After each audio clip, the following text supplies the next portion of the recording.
Oh, saya pakai HP karena listrik mati.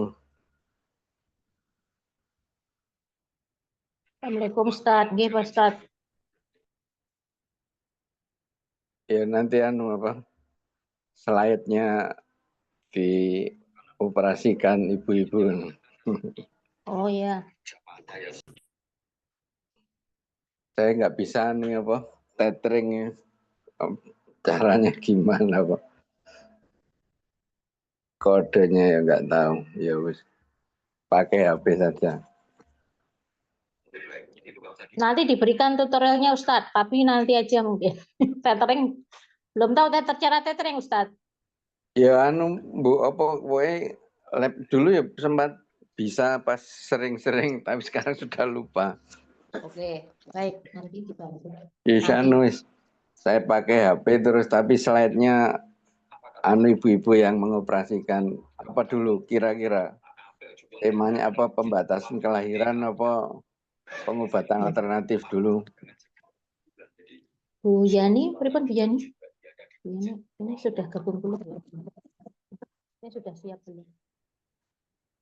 Karena operatornya, nggih Ustaz, nggih sebentar. Tadi sudah saya apa? Sudah saya share itu di WA apa? Yani Bu Yani itu. Iya, maksudnya yang share di Zoom itu loh Ustaz. Itu operator saja kayaknya. Sebentar. Saya kan baca dari laptop.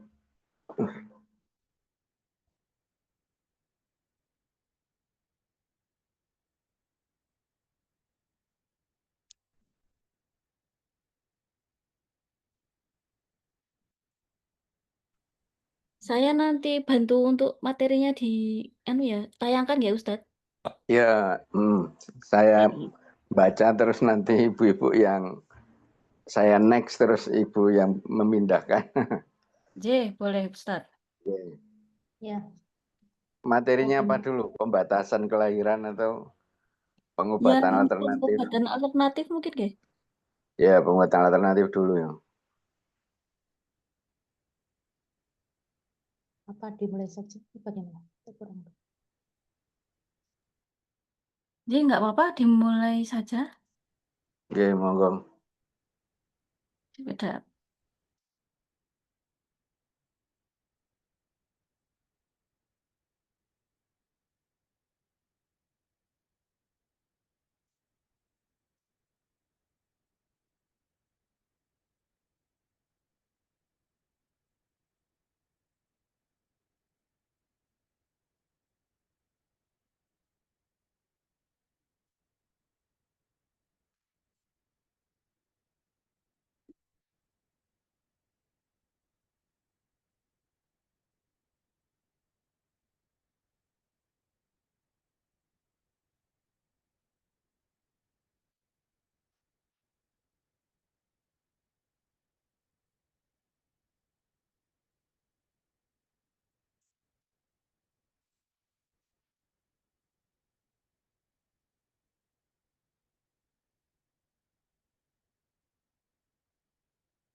Mohon tunggu sebentar, Dek.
Monggo Mbak Eni yang hari ini membantu untuk membuka, boleh dibuka sekarang.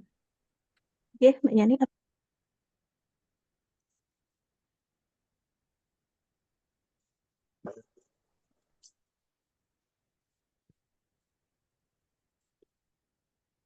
Halo. Oke, monggo sudah mulai. Assalamualaikum Mbak Eni. warahmatullahi wabarakatuh. Waalaikumsalam warahmatullahi wabarakatuh. Jadi alhamdulillah dihadana li hada wa ma kunna linahtadiya laula an hadana Allah. Asyhadu an la ilaha illallah wa asyhadu anna Muhammadan abduhu wa rasuluh. Puji syukur kita panjatkan atas kehadirat Allah Subhanahu wa taala karena atas limpahan rahmatnya pada sore hari ini kita dapat berkumpul begitu ya di kajian rutin kita di sore hari untuk menimba ilmu dan mendekatkan diri kepadanya begitu. Dan salawat serta salam kita haturkan kepada junjungan kita Nabi Muhammad SAW, Rasul yang kemudian membawa risalah Islam yang akan selalu kita nantikan syafaatnya di yaumil akhir kelak. Begitu seperti biasa, kajian Sabtu sore hari ini bersama Ustadz Fahrudin Nursyam, Baik, untuk membuka kajian ini, marilah kita awali dengan membaca Bismillah bersama-sama. Bismillahirrahmanirrahim. Untuk selanjutnya adalah tilawah. Bagi ibu-ibu yang bersedia untuk tilawah.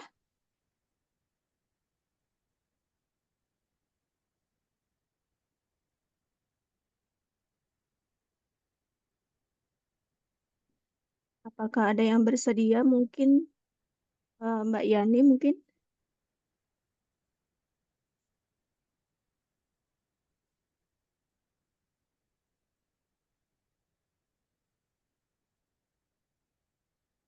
Oke, boleh Mbak Eni. Oke, silakan Mbak Yani.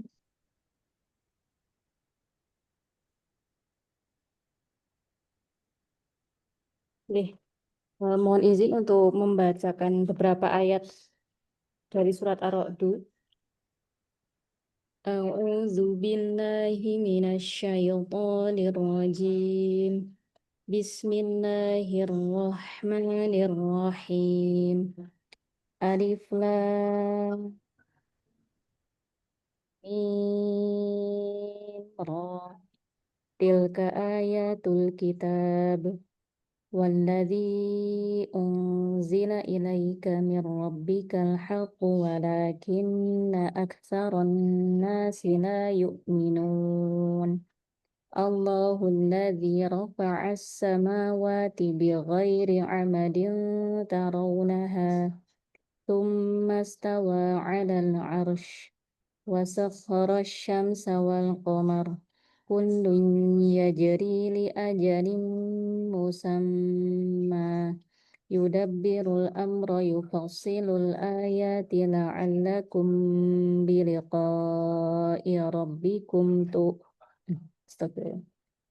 يدبر الأمر يفصل الآيات لعلكم بلقاء ربكم توقنون وهو الذي مد الأرض وجعل فيها رواسي وأنهارا ومن كل الثمرات جعل فيها زوجين اثنين يغشي الليل النهار إن في ذلك لآيات لقوم يتفكرون وفي الأرض قطع متجاورات وجنة من أعناب وزرع ونخيل صنوان وغير صنوان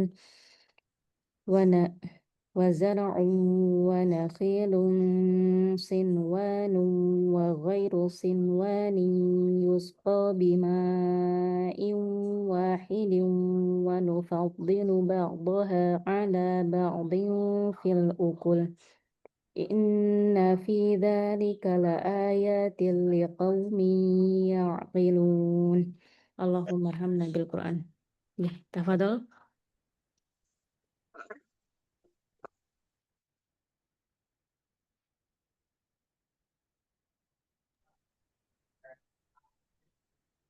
Sudah, Mbak Eni, monggo. Iya, Afwan ternyata masih mood. Ya, jasa kepada Mbak Yani. Semoga menjadi pahala bagi yang membaca dan yang mendengarkan. Gitu. Baik, untuk selanjutnya langsung saja ya.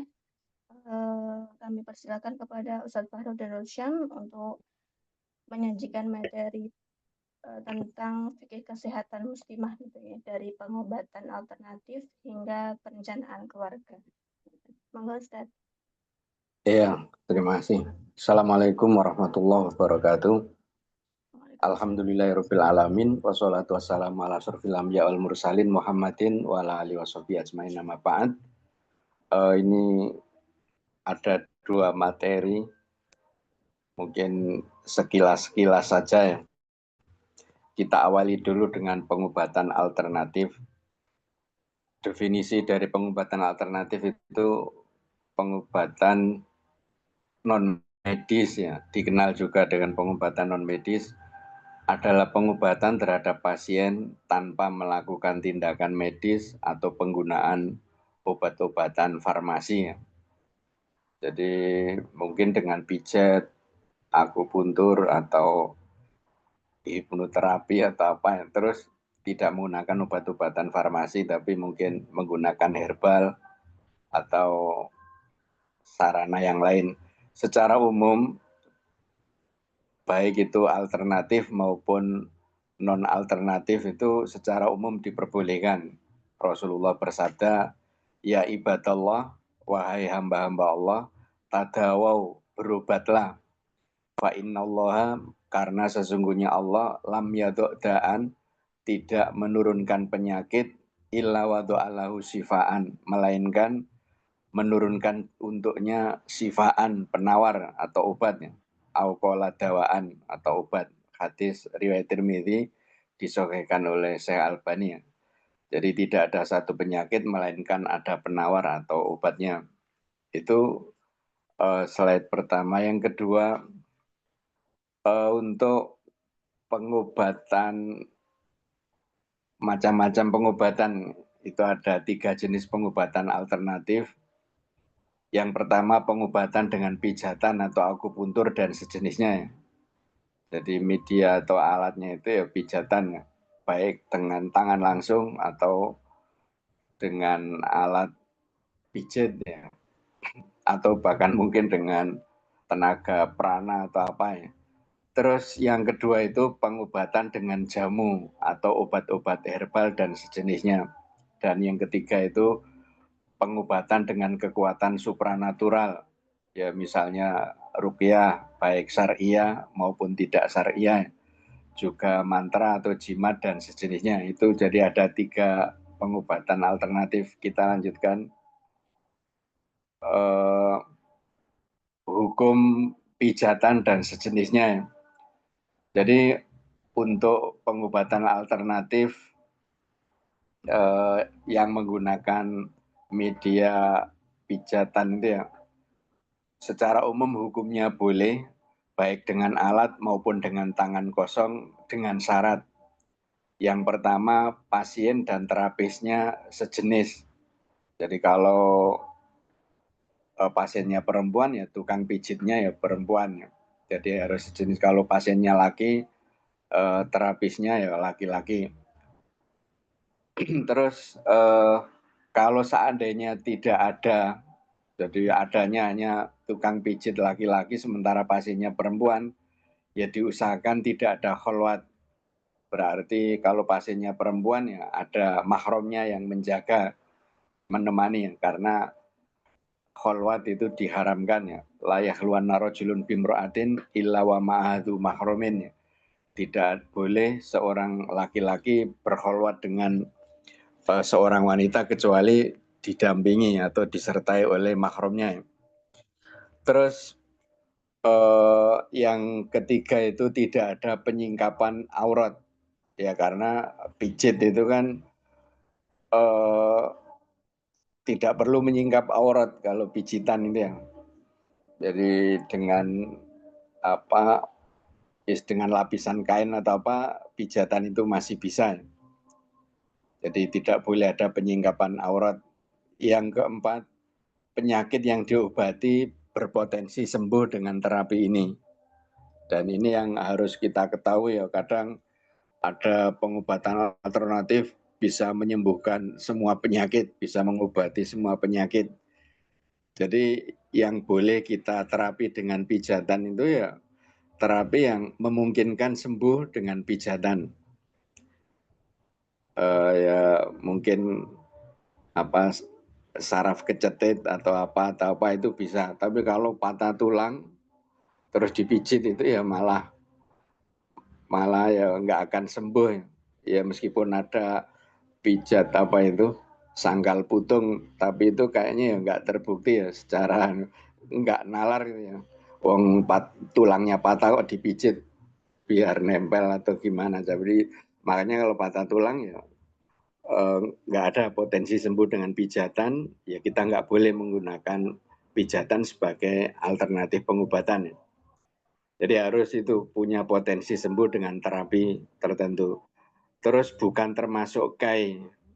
Kai itu pengobatan dengan besi panas.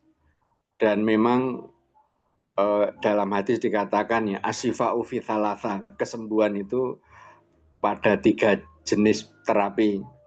Fi sartoti mihjamin, yang pertama itu dengan bekam ya. Ausur batu asalin, atau dengan minum madu, au kayati binarin, atau dengan kai, dengan api. Jadi ditempel besi panas ini ya. Ya memang apa istilahnya, kai ini termasuk pengobatan yang darurat ketika obat-obat lain nggak sembuh. Itu biasanya ya orang terus mencoba pengobatan dengan kai. Tapi ini makruh ya. Wa anha umati anil kai, dan aku melarang umatku dari kai. Jadi pengobatan dengan besi panas itu. Ya memang misalnya katakanlah penyakit kulit, itu ya ditempeli besi panas ya akhirnya ya ganti penyakit. Jadi yang tadinya panu kadas kurap berubah menjadi borok atau apa luka ya.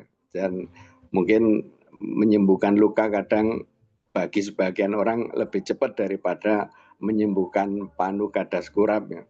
Jadi panu kadas kurapnya sembuh tapi beralih ke luka bakar. Tapi kadang itu lebih cepat sembuh daripada keluhan penyakit sebelumnya. Makanya untuk kai ini ya makruh. Jadi makruh kecuali kalau kepepet ya. Jadi ya tentu saja ada kombinasi-kombinasi. Ya kalau kita lihat filmnya Jackie Chan itu ya, apa ya ada muridnya yang final bela diri itu, terus entah itu keseleo atau patah tulang atau apa itu, terus dengan jarum yang dipanaskan, terus ada kombinasi ya, tidak hanya jarum apa, tidak hanya besi panas tapi ada kombinasi lain. Intinya penggunaan besi panas sebagai sarana pengobatan itu oleh Rasulullah dimakruhkan. Terus yang kedua, pengobatan dengan ramuan jamu. Ini secara umum juga boleh. Jadi pengobatan dengan ramuan jamu secara umum diperbolehkan. Ini jenis yang kedua yang next apa? Jadi hukumnya boleh dengan syarat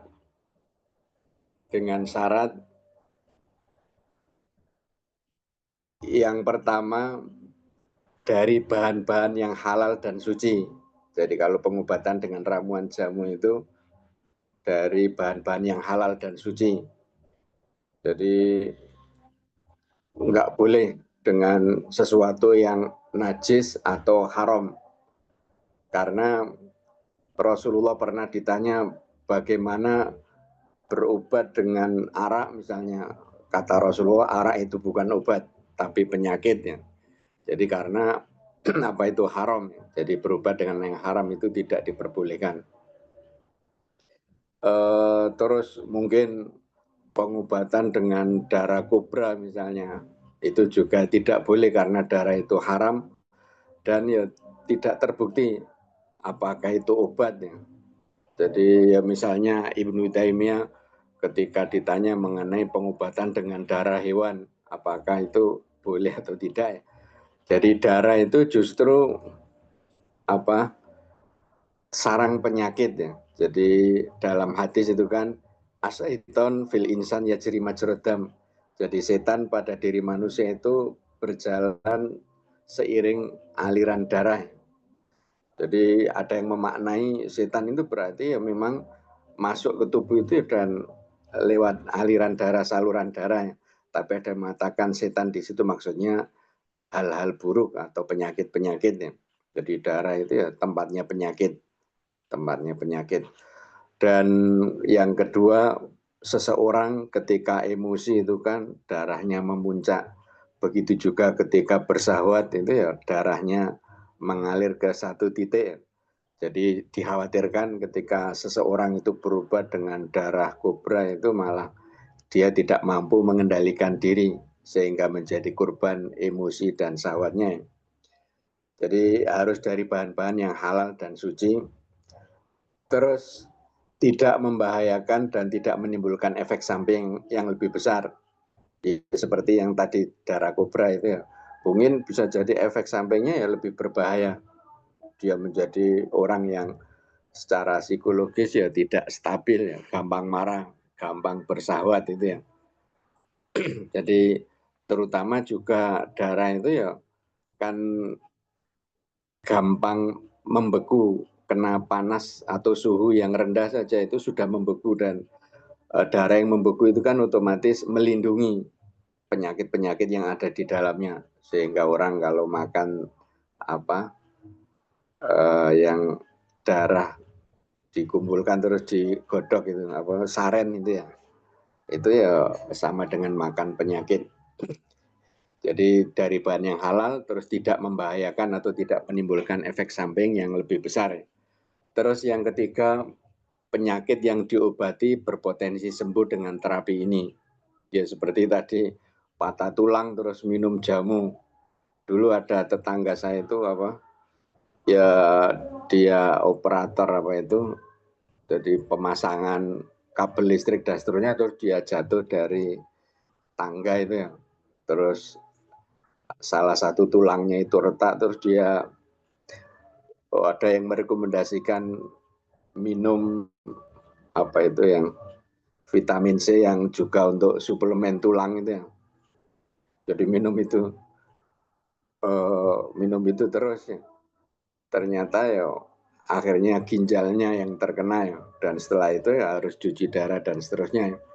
Padahal kan seharusnya dia operasi terus tulangnya itu disambung atau gimana kan malah nggak habis banyak dan nggak resiko efek samping yang lebih berat ya.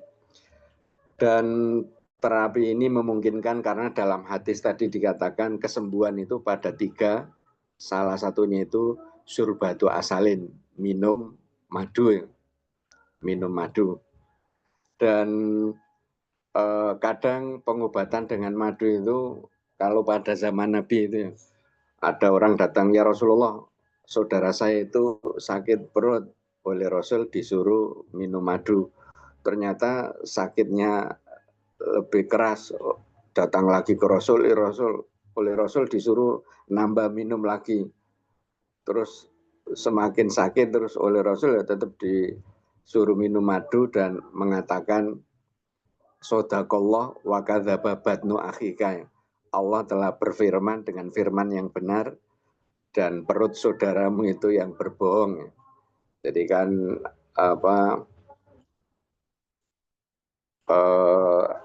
intinya madu itu kan obat, kok semakin minum obat semakin parah itu istilahnya mungkin ya ada pengobatan penyakit itu mungkin dosisnya ditambah sedikit baru sembuh.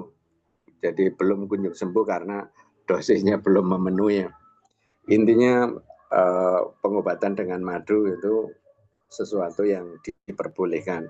Terus dalam hadis ya, inna fil jannati as-sauda, inna fil habbati sauda, mohon maaf, sesungguhnya pada habba sauda, yaitu jinten hitam ya, sifaun, terdapat kesembuhan atau sifaan, terdapat kesembuhan mingkulidain, dari segala penyakit, ilasam, kecuali kematian. Mengenai hadis ini Ibnul Qayyim mengatakan obat dari segala penyakit itu maksudnya segala penyakit yang berpotensi sembuh dengan habba sauda. Jadi kalau penyakit yang nggak ada potensi sembuh dengan habba sauda ya kita percuma kalau berobat dengan habba sauda ya. Jadi kadang orang memahami habba sauda itu obat ajaib dan bisa menyembuhkan segala penyakit, dan itu sabda Rasulullah, sifaan min kulli da, penawar dan obat untuk semua penyakit. Maksudnya kata Ibnul Qayyim semua penyakit yang berpotensi sembuh dengan habba sauda. Itu memaknai hadis seperti itu ya. Jadi tetap tidak ada obat atau penawar yang bisa menyembuhkan semua penyakit. Yes, termasuk Al-Quran itu ya untuk penyakit hati ya. Dan untuk penyakit fisik itu karena ada efek tenang dengan membaca Al-Quran, dan ya katanya itu ya untuk kesembuhan itu ya faktor psikis itu ya menentukan daripada sekedar faktor fisik ya. Jadi orang yang optimis terus yakin itu ya peluang sembuhnya lebih besar daripada minum obat yang mujarab tapi dia sendiri nggak yakin. Jadi ayat Al-Quran itu ya membantu dalam hal ini, baik untuk penyakit psikis maupun fisik ya. Tapi harus disertai dengan terapi lain yang memang tadi berpotensi menyembuhkan penyakit fisik tersebut. Jadi Quran itu membantu mempercepat kesembuhannya. Berikutnya pengobatan dengan supranatural. Jadi untuk pengobatan dengan supranatural itu ada yang diperbolehkan, yaitu dengan ruqyah syariah. Dengan syarat ya. Yang pertama, ruqyah atau mantra itu harus berupa ayat-ayat Al-Quran, doa-doa yang ma'thur dari Rasulullah SAW, dan doa-doa yang tidak mengandung kesyirikan. Jadi pada saat Rasulullah hijrah ke Madinah, beberapa hari setelah hijrah ke Madinah itu terus Rasulullah mengumpulkan para aktivis terapi jadi intinya ya orang-orang yang jadi rujukan ketika ada orang yang sakit nih, artinya tabib ya, diundang. Terus masing-masing disuruh untuk presentasi, menunjukkan bagaimana dia melakukan praktek pengobatan dengan ruqyah atau jambi-jambi atau mantra. Setelah itu Rasulullah istilahnya mengatakan ya, i'ridu alayya ruqakum, tolong perlihatkan kepada saya ruqyah-ruqyah kalian, mantra-mantra kalian. Setelah itu laba sabir ruko malam yakun fi syirkun, tidak mengapa dengan mantra-mantra selama tidak ada unsur syirik di dalamnya. Jadi tidak ada mengandung kesyirikan. Terus berikutnya jadi mungkin gini, bagaimana kita tahu ruqyah itu tidak mengandung kesyirikan? Itu yang pertama ya, kita tahu ruqyahnya itu dengan doa-doa dari Al-Quran atau dibacakan Al-Quran. Itu kita tahu ya, kan ayat Al-Quran itu ya sedikit banyak ya familiar, terdengar di telinga kita. Yang kedua, doa yang ma'thur dari Rasul. Yang ketiga itu bahasa daerah. Kalau dari Jawa ya apa istilahnya ya kita paham. Kadang ya ada kiai itu doanya bahasa Jawa. Kalau ternyata nggak ada unsur syiriknya ya nggak apa-apa. Duh Gusti Allah atau apa ya Allah paring ono sembuh atau apa ya. Jadi itu kita paham. Terus indikasinya seseorang itu menggunakan doa yang ada syiriknya itu ya ketika dia berdoa dengan bahasa yang kita tidak paham. Jadi kayaknya bukan bahasa Arab. Ya kalau siapa itu Mama Ghufron itu dia menggunakan bahasa Suryani ya. Itu ya ngawur ya. Jadi dicurigai doa-doa yang menggunakan bahasa Suryani atau Ibrani atau apa itu ada kemungkinan syirik. Jadi makanya yang untuk mengindikasikan bahwa doanya itu tidak syirik yaitu tadi ayat Al-Quran, hadis Nabi atau bahasa daerah yang kita pahami. Kalau dengan bahasa-bahasa lain yang tidak kita pahami, kita khawatir, kita patut curiga itu apa doanya itu mengandung kesyirikan. Ini sebelumnya ini berarti ya ini ya ayat Al-Quran dan doa-doa itu sekedar dibacakan, tidak boleh ditulis secara permanen dalam bentuk jimat. Karena kebanyakan ulama salaf melarang penggunaan jimat meski dari ayat Al-Quran karena Rasul hanya memberikan dispensasi untuk ruqyah dan tidak memberikan dispensasi untuk jimat. Jadi tadi kan sudah disampaikan, pamerkan kepada saya ruqyah-ruqyah kalian, mantra-mantra kalian ya.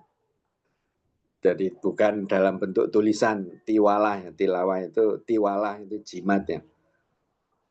Jadi ayat Al-Quran itu ya dibacakan terus ditiupkan ke bagian yang sakit dari tubuh pasien atau mungkin ditiupkan ke air minum dan air minumnya diminumkan kepada pasien seperti itu ya, itu diperbolehkan. Terus yang tidak boleh itu ya ditulis terus dipakai seperti ya anak kecil kan ada yang memakai kalung semacam kayak bantal mini, bantal kecil, buntelan kain itu dan isinya itu doa, itu tidak diperbolehkan. Jadi memang untuk jimat dari ayat Al-Quran itu ada sebagian kecil ulama yang membolehkan.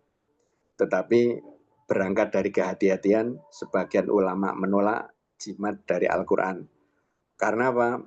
Ya kalau menggunakan jimat dari Al-Quran itu menjadi celah atau pintu untuk menggunakan sebagai jimat yang bukan ayat. Jadi tulisan macam-macam ya. Itu akhirnya kan misalnya ayat Al-Quran itu kan terdiri dari huruf hijaiyah. Akhirnya terus jimatnya itu kumpulan huruf hijaiyah, khojim atau zai dan seterusnya. Padahal huruf-huruf hijaiyah itu dimungkinkan adalah inisial jin yang dimintai bantuan oleh dukun atau paranormal. Jadi dia minta kesembuhan kepada itu jin-jin yang inisialnya ditulis dalam jimat itu. Makanya menuliskan jimat dari ayat Al-Quran itu oleh sebagian ulama dilarang karena tadi menjadi celah dan pintu masuk untuk jimat dari yang bukan Al-Quran. Terus yang kedua itu juga nanti beresiko atau konsekuensinya itu menghinakan Al-Quran. Ya karena akhirnya ketika masuk WC jimatnya tetap dipakai. Karena justru ketika seseorang berada di kamar kecil itu posisinya kondisinya lemah, butuh perlindungan. Jadi harus tetap memakai jimat. Padahal membawa tulisan Allah atau ayat Al-Quran ke WC itu ya termasuk dilarang. Itu mungkin jadi nggak boleh dituliskan karena yang ada keringan tadi itu adalah ruqyah dalam arti mantra, tapi mantra yang syariah. Berikutnya, tidak menyandarkan kesembuhan kepada selain Allah dan tidak meyakini sesuatu yang bukan sarana kesembuhan sebagai sarana kesembuhan. Jadi tidak menyandarkan kesembuhan kepada selain Allah. Misalnya kita datang ke paranormal atau kiai, terus dibacakan doa-doa ma'thur, tetap kesembuhan itu kita sandarkan kepada Allah, bukan kepada kiainya, bukan kepada bacaan-bacaannya tadi, tapi kepada Allah. Jadi Allah mengizinkan kesembuhan bagi pasien itu dengan perantaraan tadi ya. Jadi kita tidak boleh menyandarkan kesembuhan kepada selain Allah. Dan juga tidak meyakini sesuatu yang bukan sarana kesembuhan sebagai sarana kesembuhan. Ini yang kadang orang-orang Jawa itu itu ya, giginya tanggal terus dilempar ke genteng itu ya, punya keyakinan tertentu atau saya sudah lupa. Intinya antara terapi yang dipilih dengan penyakitnya itu sebenarnya nggak ada hubungan, tapi mungkin karena terkenal itu terus dilakukan oleh sebagian orang yang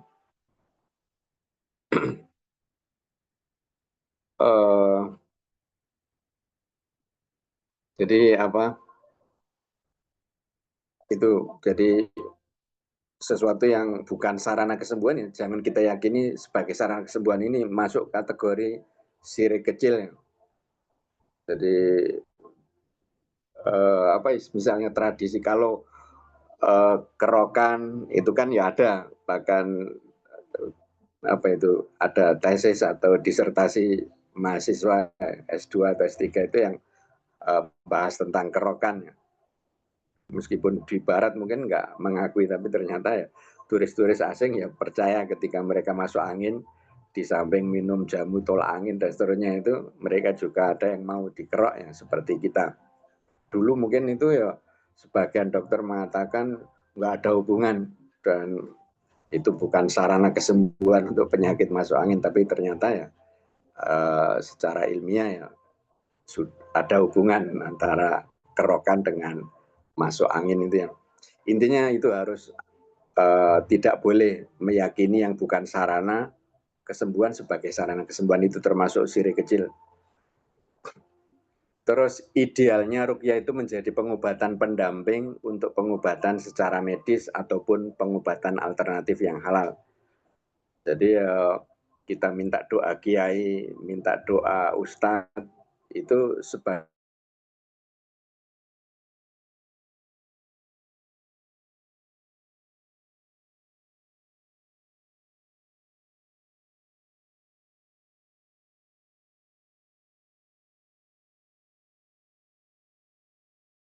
bahwa itu memang obat ya, meskipun ya kadang itu hanya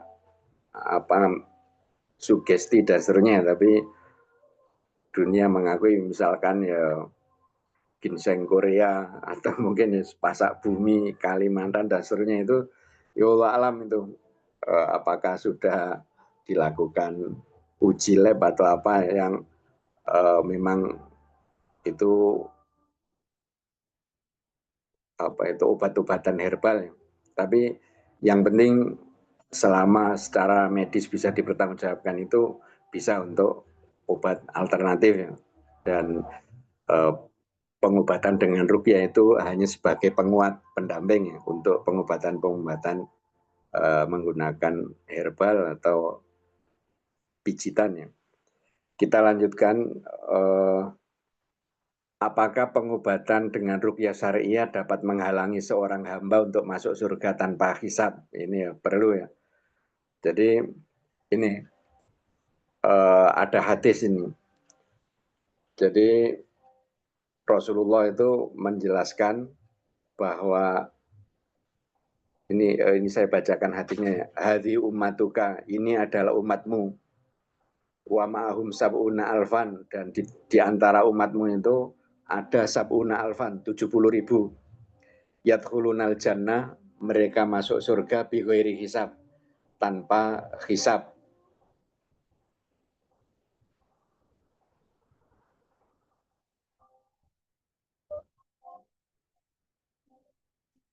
Tanpa hisab ya.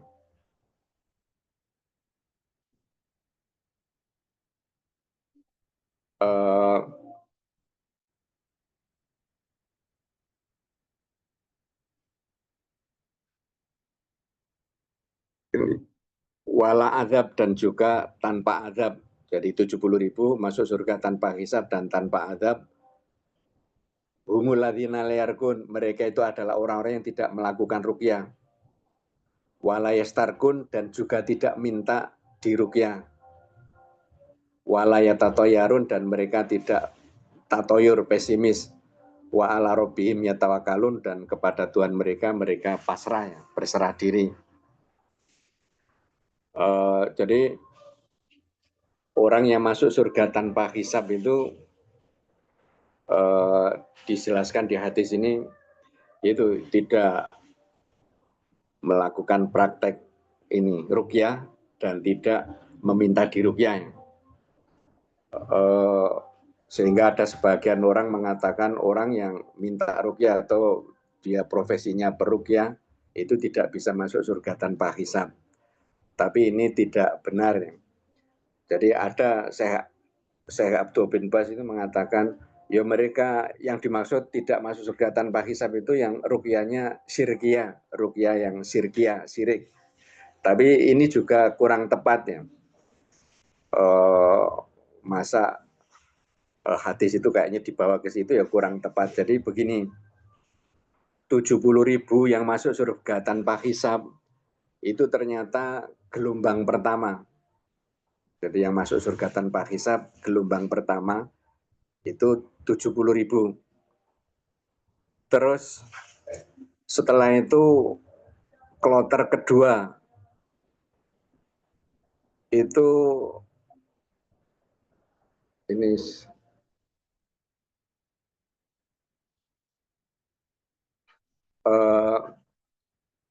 dari 70.000 itu setiap 1.000 itu boleh merekomendasikan satu nama, sehingga 70.000 kali intinya kali 70.000 kali 70, sehingga ketemunya nanti 4.900.000.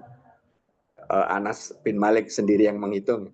Jadi setiap satu orang itu mungkin bawa satu atau intinya 70.000 berhak membawa nama 70, sehingga totalnya itu 70 kali 70.000 sama dengan 4.900.000. Itu nanti kloter kedua itu ya, yang masuk surga tanpa hisab. Jadi memang yang melakukan praktek ruqyah atau meminta ruqyah itu tidak bisa masuk surga tanpa hisab kloter pertama. Memang syaratnya kan ketat, orang-orang istimewa. Tapi bisa masuk surga tanpa hisab kloter kedua dari 4.900.000 itu. Terus setelah itu ada kloter ketiga. Karena di dalam hadis itu disebutkan Allah itu menciduk 3 kali cidukan. Dan tentu saja cidukan Allah itu sangat banyak jumlahnya. Sangat banyak jumlahnya, bahkan lebih banyak dari 4.900.000. Jadi yang masuk surga tanpa hisab itu dari umat Islam hanya Allah yang tahu jumlahnya, yang jelas banyak. Karena Allah setelah itu kan menciduk 3 kali cidukan. Dan mungkin kita tidak tahu hakikatnya, cuman kita bisa memiliki sedikit gambaran.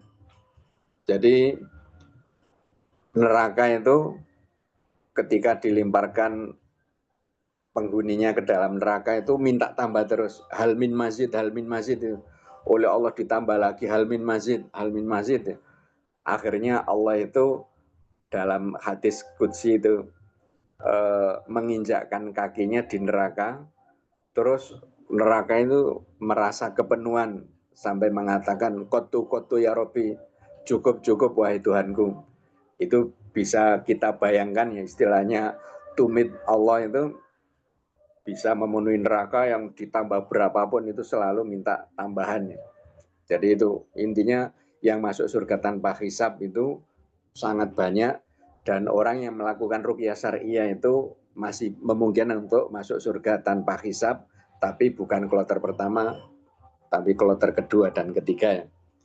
Kita lanjutkan, terapi dengan sihir atau memohon bantuan kepada jin. Ini jelas tidak boleh meskipun jinnya muslim ya, karena kata para ulama jin itu sifatnya lebih buruk daripada manusia dan selalu ada pengkhianatan. apalagi kita nggak bisa mengendalikan apakah dia muslim atau pura-pura muslim. Terus gimana terapi dengan sihir? Jadi sihir itu kan kekuatan luar biasa yang datang dari jin, gitu ya. Kita nggak tahu apakah itu karomah atau olah spiritual, kita nggak tahu apakah itu sihir. Jadi kan kekuatan magic itu kan ada 3 kemungkinan, karomah dari Allah, atau dia melakukan olah spiritual sehingga punya kekuatan tertentu, atau itu sihir, kekuatan luar biasa yang datang dari setan atau jin. Untuk indikasinya saja, tadi menggunakan penggalan huruf-huruf hijaiyah, itu dicurigai itu inisial jin ya. Yang kedua, menjadikan anak kecil sebagai media. Jadi ini juga sering paranormal menjadikan anak sebagai media penyembuhan. Mereka punya alasan yang logis bahwa anak kecil kan masih fitrah, sehingga mereka itu bisa jadi media kesembuhan bagi pasiennya. Tapi justru anak kecil itu rentan ya. Jadi anak kecil itu biasanya ya indigo ya, artinya ada jin yang menyusupi anak kecil sehingga dia bisa melihat jin. Jadi justru anak kecil itu rawan disusupi oleh jin. Jadi jin itu paling susah menyusupi, lebih susah menyusupi orang dewasa. Apalagi orang dewasa yang ceria, bahagia. Yang mudah disusupi itu yang gampang sedih, gampang stres itu ya. Makanya anak kecil itu dijadikan media karena mereka itu mudah disusupi oleh jin, kekuatan sihir itu. Terus meminta syarat atau persembahan yang haram atau makruh. Jadi kok harus kalau ingin sembuh minta ini, tapi itu sesuatu yang haram atau makruh, itu ya kemungkinan adalah jin atau sihir. Terus yang cirinya itu orangnya tidak istiqomah dalam beragama. Jadi tidak istiqomah dalam beragama, bisa ini berarti dia bukan karomah dari Allah, tapi itu kekuatan sihir. Jadi kita ketika ada orang punya kekuatan luar biasa itu ya, kita lihat apakah dia istiqomah atau tidak. Kalau tidak istiqomah berarti itu bukan karomah. Berikutnya pengobatan supranatural yang diragukan. Terapis memiliki keterampilan yang luar biasa, bisa jadi karomah tetapi bisa jadi juga sihir. Kalau lebih berat ke karomah tidak apa-apa. Kalau lebih cenderung ke sihir, sepatutnya kita tidak berobat kepadanya. Jadi sebenarnya manusia itu ya punya kekuatan. Jadi bisa jadi itu apa, olah spiritual atau ya karomah dari Allah, itu nggak apa-apa. Ya sebagai satu contoh, ketika Sulaiman ingin memindahkan singgasana Bilqis, itu kan jin ifrit, itu kan jin yang paling cerdas. Itu mampu memindahkan singgasana itu setelah rapat selesai. Tapi qala rajulun indahu, qala ladzi indahu ilmun minal kitab, berkata orang yang dia punya ilmu dari Alkitab, ana atika bihi, aku mendatangkan singgasana Bilqis kepadamu qoblan yartada ilaika tarfuk, sebelum berkedip ya, sebelum matamu berkedip. Jadi ternyata manusia itu ya ada yang lebih hebat dari jin, yaitu orang yang itu punya ilmu dari Alkitab ya. Jadi mungkin karomah dari Allah, atau dia ya punya apa istilahnya ya, termasuk orang yang punya ini kemampuan olah spiritual itu, sehingga punya kekuatan tertentu. Selama tidak ada unsur syirik itu ya nggak apa-apa. Jadi tapi secara umum orang yang punya kekuatan ini sangat-sangat sedikit, dan kemungkinan itu karena kekuatan sihir ya, sehingga kita patut curiga. Kayaknya ini sudah slide terakhir. Itu mungkin tentang pengobatan alternatif ya. Pengobatan alternatif. Kayaknya ini listrik sudah nyala, semoga bisa ini.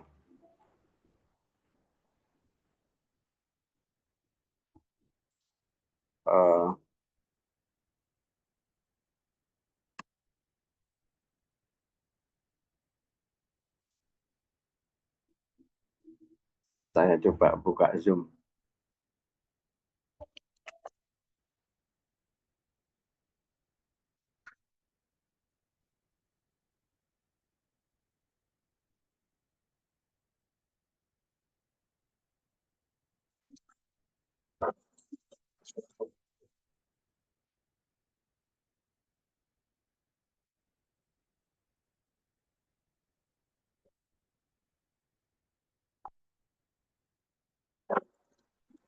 Recording in progress. Oh ya. Jadi sekarang slide kedua itu berarti. Share. Pembuatan alternatif sudah.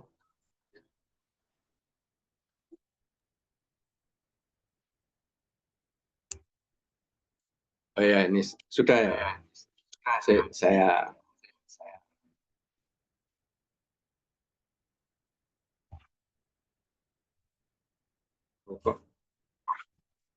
untuk melebarkan.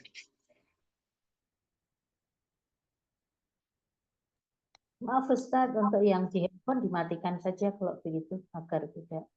Yang di handphone Oh, yang dimatikan, HP-nya dimatikan. ya biar tidak bergema. Double suaranya.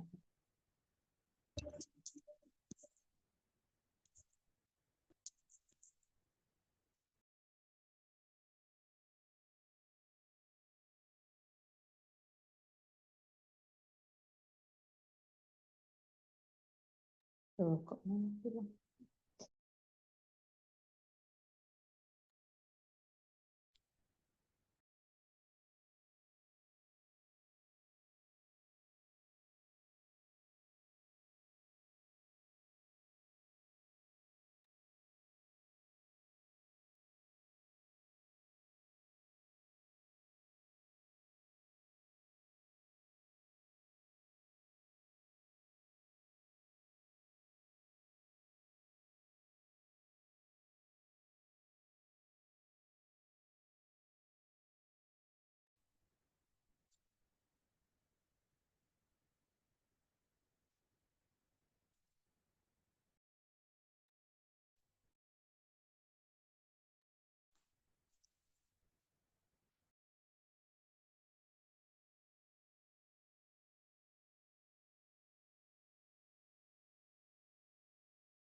Tadi malah Ustaz hilang. Tes. Oh. Iya.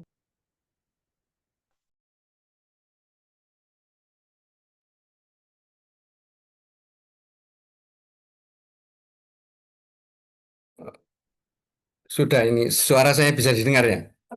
Bisa, Ustadz. Oh ya, kita mulai untuk pembatasan kelahiran atau pengaturan kelahiran.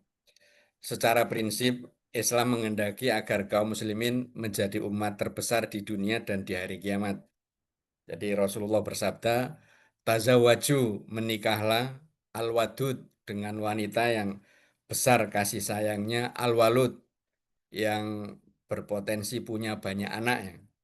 Fa ini mukathirun bikumul umam, karena aku akan membanggakan jumlah kalian di hadapan umat-umat para nabi sebelumku ya. Hadisnya sahih. Jadi Rasulullah merekomendasikan untuk menikahi wanita yang penuh kasih sayang dan punya potensi banyak anak ya. Karena Rasulullah ingin agar secara kuantitas kita mengalahkan umat-umat terdahulu dan secara kualitas juga sama ya. Terus yang kedua, secara prinsip Islam juga menghendaki agar generasi penerus umat Islam adalah generasi yang kuat. Surat An-Nisa ayat 9, wal yaksalatina law taraku min kholim dzurriyyatan di'afan khaufu alaihim. Jadi hendaknya orang-orang itu takut atau khawatir, yaitu seandainya mereka meninggalkan di belakang mereka itu keturunan yang lemah, yang mengkhawatirkan, maka agar tidak meninggalkan di belakang mereka generasi yang lemah, keturunan yang lemah, falyattaqullah, kita harus bertakwa kepada Allah, wal yaqulu qaulan sadida, dan mengucapkan kata-kata yang tepat. Ya intinya ya untuk melahirkan generasi baru yang kuat itu ya kita harus bertakwa kepada Allah, dalam arti ya menjaga tingkah laku kita, jangan sampai menjadi contoh buruk bagi generasi kita. Terus juga kita bertakwa kepada Allah, jangan memberi makan yang haram-haram dan yang tidak bermanfaat ya. Terus wal yaqulu qaulan sadida itu mengucapkan kata-kata yang tepat, dalam arti kata-kata yang memberikan sugesti yang positif ya, membangun optimisme. Jadi tidak menggunakan kata-kata yang membunuh optimisme dan apa ya, kreativitas generasi kita, karena kita sering nyegati, sering negur, sering ini, sehingga mereka itu menjadi generasi yang agak takut untuk berkreasi dan berinovasi ya. Itu.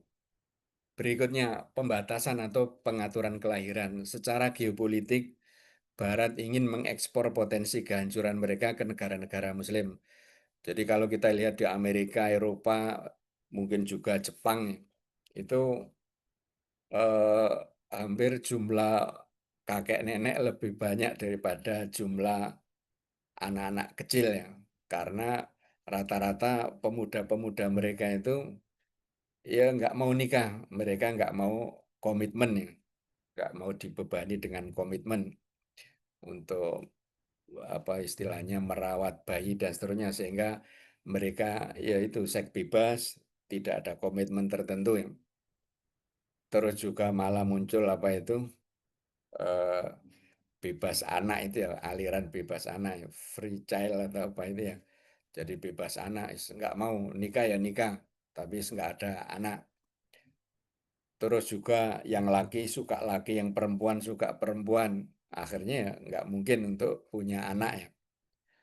Jadi akhirnya pemerintah Jerman dan seterusnya itu ya sampai memotivasi ya untuk yang punya anak nanti dapat subsidi dan seterusnya ya, dapat bantuan dari pemerintah. Dan akhirnya kan yang banyak mendapatkan itu ya emigran Muslim yang datang ke Jerman dengan banyak anak ya, dan itu juga nanti menimbulkan ketakutan pada pribumi Eropa, terutama kelompok ekstrim kanan atau orang-orang Kristen ya. Jadi itu akhirnya orang-orang Barat itu ya mengekspor kerusakan mereka itu ya ke negara-negara Muslim. Di antaranya ya yang rusak ya jangan mereka saja atau jangan kita saja itu ya. Jadi mereka mengekspor kerusakan ke negara-negara berkembang, terutama yang mayoritas penduduknya Muslim. Ya termasuk ya dalam tanda petik itu pembatasan kelahiran atau apa istilahnya yang sering dicurigai itu kan yang pendiri Microsoft itu ya dianggap melakukan atau diyakini melakukan apa populasi itu, jadi mengurangi populasi umat manusia ya dengan pandemi dan seterusnya itu ya. Jadi mereka berharap bangsa-bangsa Muslim itu ya ikut hancur, eh, jumlah populasi tuanya itu yang lebih banyak sama dengan mereka. Jadi kerusakan mereka itu diekspor ke kita ya. Termasuk ini tadi pembatasan kelahiran. Terus bangsa yang populasinya besar akan mendapatkan bonus demografis lebih besar. Ya seperti bangsa Indonesia dan Malaysia mungkin pada tahun 2045 itu atau 100 tahun setelah kemerdekaan Indonesia itu yang mendapatkan bonus demografis, yaitu jumlah usia produktif itu terbanyak dibandingkan jumlah kakek nenek atau anak kecil ya. Dan itu yang sangat ditakuti oleh orang-orang Barat, sehingga mereka mengupayakan agar itu tidak menjadi bonus demografis tapi malah musibah, karena anak-anak usia produktif atau pemuda-pemudi usia produktif itu ya tidak berpendidikan atau akhlaknya rusak, sehingga justru permasalahan bangsa Indonesia ya lebih berat dari sebelumnya, karena itu bukan bonus demografis tapi malah musibah demografis ya. Tapi secara umum bangsa yang populasinya besar itu akan mendapatkan bonus demografis lebih besar. Ya katakanlah Cina ya sangat maju karena populasinya besar. India, mereka banyak yang jadi manajer perusahaan dan seterusnya, atau CEO dan seterusnya, CEO. Terus bangsa yang populasinya besar berpotensi mendominasi negara-negara lain. Hampir Cina itu ya ada di semua negara, ada apa Cinaton apa, yes perkampungan Cina yang itu ya hampir ada di seluruh negara di dunia. Di Afrika juga banyak, bahkan akhirnya bisa menggeser penduduk pribumi ya seperti di Singapura dulu kan ya Melayu, tapi sekarang malah dikuasai Cina ya. Atau Cina pendatang bukan, tapi akan otomatis menindas rakyat Melayu ya. Itu bangsa yang populasinya besar berpotensi mendominasi negara-negara lain. Ya kalau di Indonesia kan orang Jawa, karena pulau yang penduduknya paling padat, terus mereka transmigrasi atau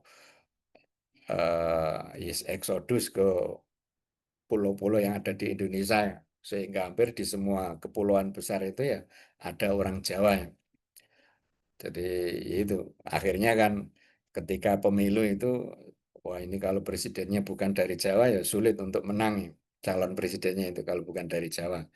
Jadi mereka ya memiliki kesadaran untuk mencalonkan presiden itu yang berbau Jawa ya Pak, yang punya keturunan Jawa.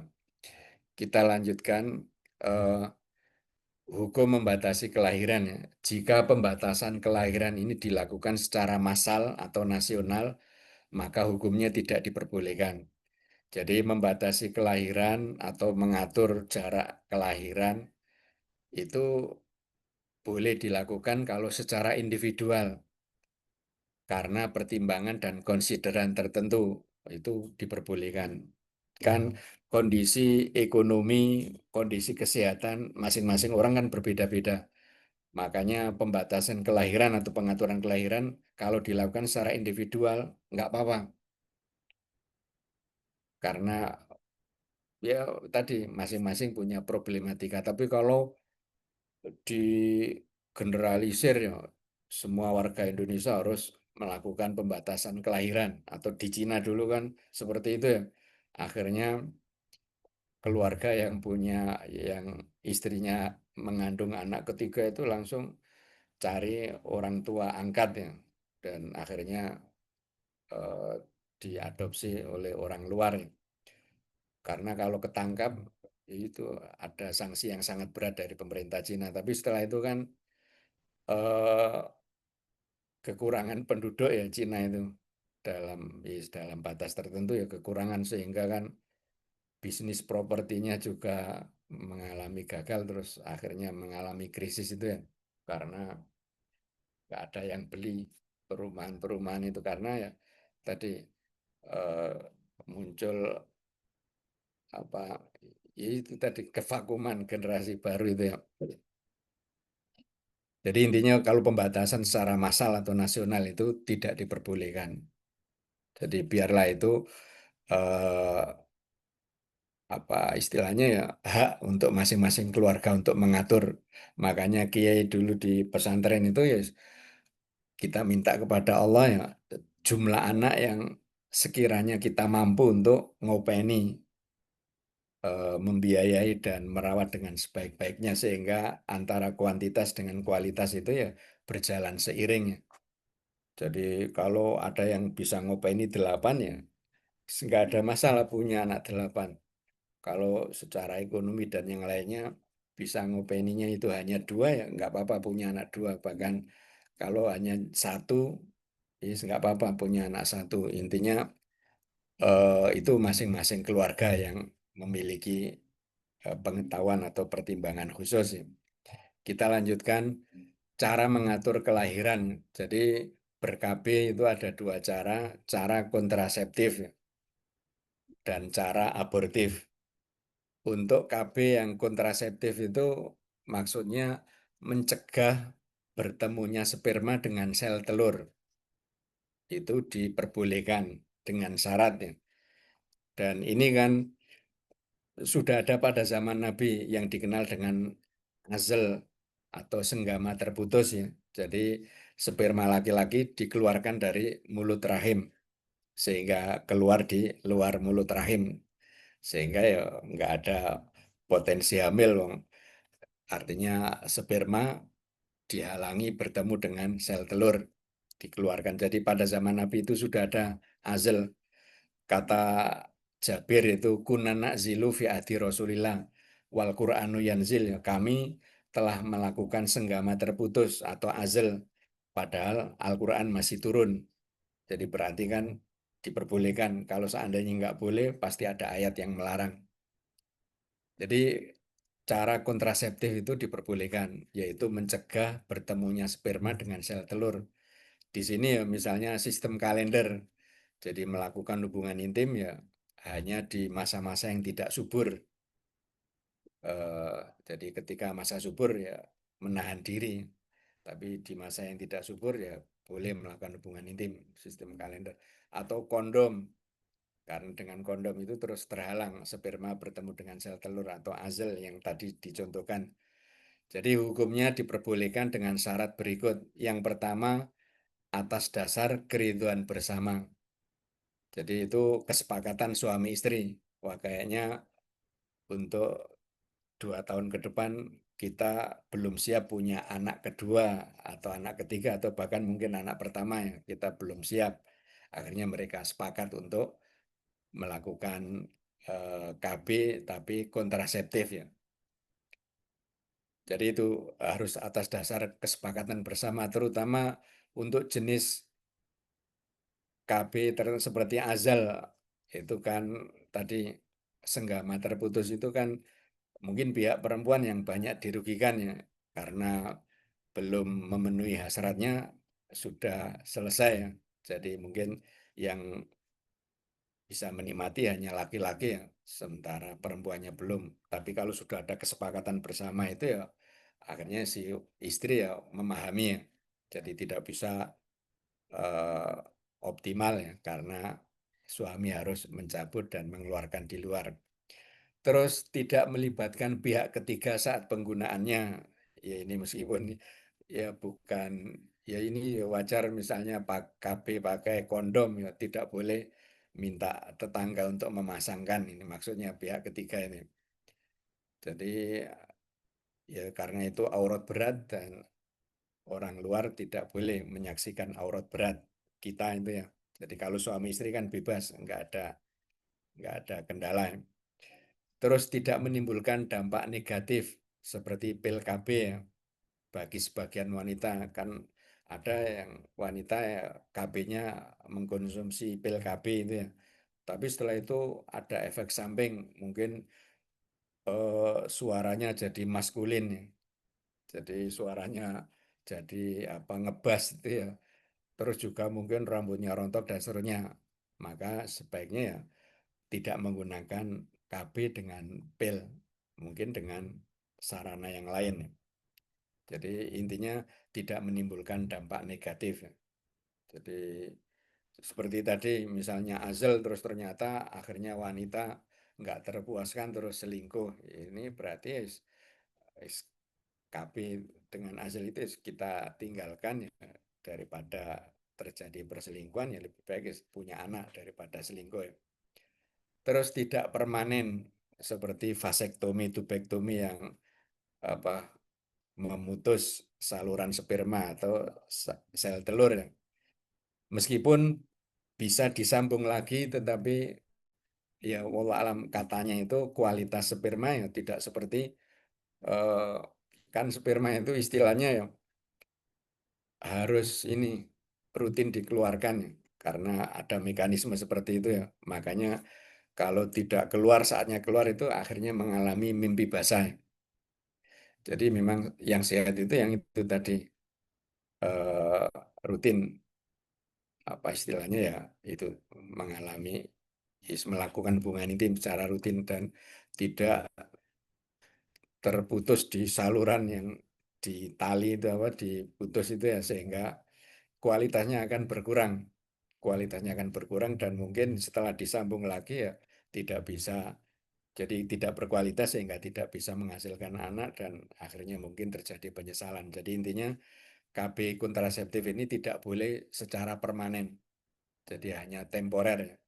Hanya temporer. Kalau vasektomi, tubektomi ini sifatnya permanen.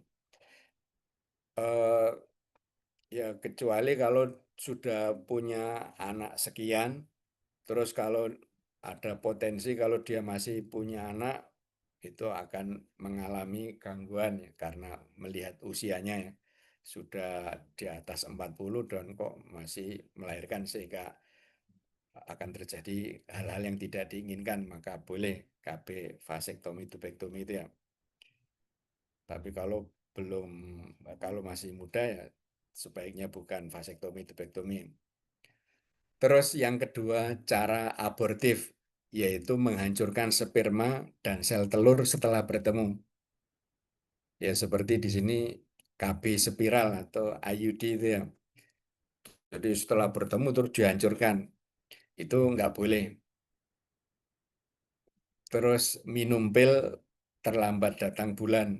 Ini biasanya dulu saya pas naik bis ke Jogja itu ternyata banyak nomor HP ditempel apa menjual pil terlambat datang bulan ya, yaitu kan pengguguran janin.